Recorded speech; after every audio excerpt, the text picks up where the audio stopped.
શિવદર્શન સોસાયટીમાં કેટલા 12 મહિનાથી ધોળકા નગરપાલિકાની ગટરો ઉભરાઈ રહી છે। સ્થાનિકો દ્વારા શિવદર્શન સોસાયટીમાં રહીએ છીએ, 2 વર્ષથી આવી ગંદકી છે અને 12 મહિનાથી એક ધાર્યું છે।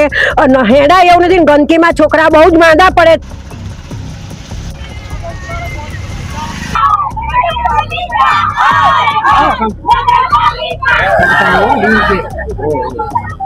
धोलका शहर की शिव दर्शन सोसाइटी की स्थित जोगड़ी माता जी मंदिर के निकट पिछले 12 महीनों से सीवर लाइन के उफनाने की गंभीर समस्या बनी हुई है, जिससे स्थानीय लोगों में भारी रोष व्याप्त है। सीवर का गंदा पानी लगातार सड़कों पर फैल रहा, जिससे पूरे क्षेत्र में दुर्गंध का माहौल बना हुआ है और शहर वासियों को भारी परेशानियों का सामना करना पड़ रहा है। स्थानीय लोगों के अनुसार इस समस्या को लेकर कई बार ढोलका नगर पालिका के जिम्मेदार अधिकारियों तथा चुने हुए पार्षदों को मौखिक और लिखित शिकायतें दी गई हैं। इसके बावजूद समस्या के स्थायी समाधान के लिए कोई प्रभावी कार्रवाई नहीं की गई है। परिणाम स्वरूप नगर पालिका की कार्यप्रणाली को लेकर लोगों में असंतोष और नाराजगी बढ़ती जा रही है। विशेष रूप से स्थानीय लोगों द्वारा समय समय पर ढोलका नगर पालिका को लिखित आवेदन देकर सीवर समस्या का तत्काल समाधान करने की मांग की गई थी। इसके बावजूद शिकायतों के बाद भी कोई कार्रवाई नहीं होने से स्थानीय नागरिकों में भारी आक्रोश फैल गया है। सीवर का गंदा पानी सार्वजनिक मार्ग पर बहने के कारण वाहन चालकों, राहगीरों तथा मंदिरों में आने वाले श्रद्धालुओं को भारी कठिनाइयों का सामना करना पड़ रहा है। इसके अलावा गंदगी और दुर्गंध के कारण मच्छरों का प्रकोप बढ़ रहा है तथा संक्रमण बीमारियों का खतरा भी उत्पन्न हो गया है। स्थानीय लोगों का कहना है कि नगर पालिका केवल कागजों पर काम कर रही है, जबकि नागरिकों की मूलभूत समस्याओं की लगातार अनदेखी की जा रही है।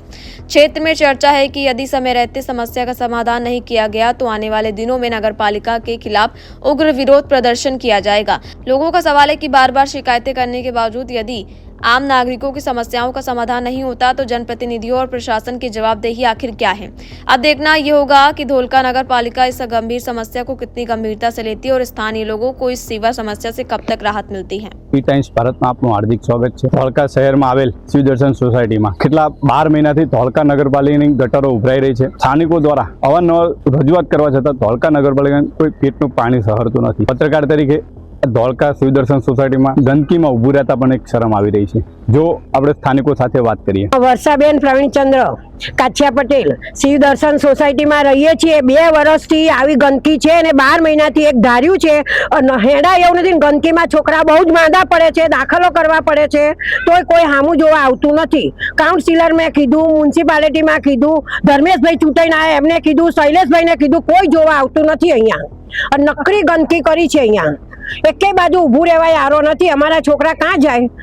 સાધનો વાળાય ના નીકળી શકે એવી ગંદકી છે। અમારા આંગણે આવીને અહીંયા બધે ખાંચે ખાંચે આવી છે, ઉકળો લેલી છે નકરી। લપસી પડીએ પગ ભાંગે તો સરકાર પૈસા આલવાની છે અમને, મ્યુનિસિપાલિટી વાળા દવાના। મારું નામ રીનાબેન છે અને હું અહીં શિવદર્શન સોસાયટીમાં રહું છું અને ત્યાંથી બોલું છું। આ 2 વર્ષથી અહીંયા ગંદકી ફાટી નીકળી છે, ગટરો ઉભરાઈ છે 2 વર્ષથી। સરકારને કેટલી વાર મંજૂરી માટે અરજી કરી કે આનો કંઈક નિકાલ લાવો, પણ છતાંય સરકાર કંઈ સામું જોતી નથી। અને જ્યારે ચૂંટણી આવે ત્યારે વોટ લેવા બધા આવીને ઊભા રહે છે।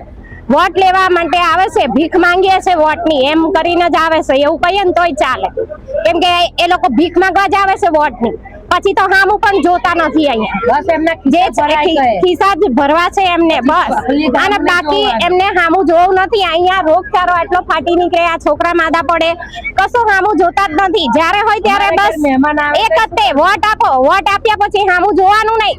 અને કલીકુંડ વાળા બાજુ, કલીકુંડ વિસ્તાર કેમ ચોખ્ખો છે, એ બાજુ કેમ રસ્તા સારા છે, આ બાજુ કેમ રસ્તા નથી સારા?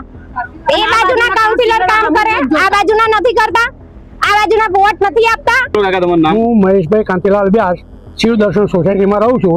અમે 15 દિવસ પહેલા નગરપાલિકામાં અરજી આપેલ, પણ એની કોઈ કાર્યવાહી થઈ નથી। આ ગટરો ખૂબ ઉભરાય છે, ગંદુ પાણી આવે છે, ગંદકી ઘરમાં સુધી આવે છે, પણ કોઈ સાફ કરતું નથી, કોઈ જાતનો કોઈ જવાબ મળતો નથી। આવી અમારી ત્રાસ છે। કેટલા ટાઈમથી છે? 15 દાડા, આ તો મહિનો 2 મહિના થઈ ગયા। 2 વર્ષ સતત 2 મહિનાથી તો સખત ત્રાસ છે। બોલો કાકા તમારા? મારું નામ ઈશ્વરભાઈ મોહનભાઈ રબારી, હું શિવદર્શન સોસાયટીમાં રહું છું અને ઘણા 2 વર્ષથી સતત આનો આ પ્રોબ્લેમ ચાલુ છે અને વારંવાર મ્યુનિસિપાલિટીમાં ફરિયાદ કરી છે, પણ કોઈ અહીંયા કોઈ ધ્યાન આપવા આવતું નથી અને ચૂંટેલા સભ્યોને કહીએ છીએ તો એ લોકો કંઈ ગણકારતા નથી।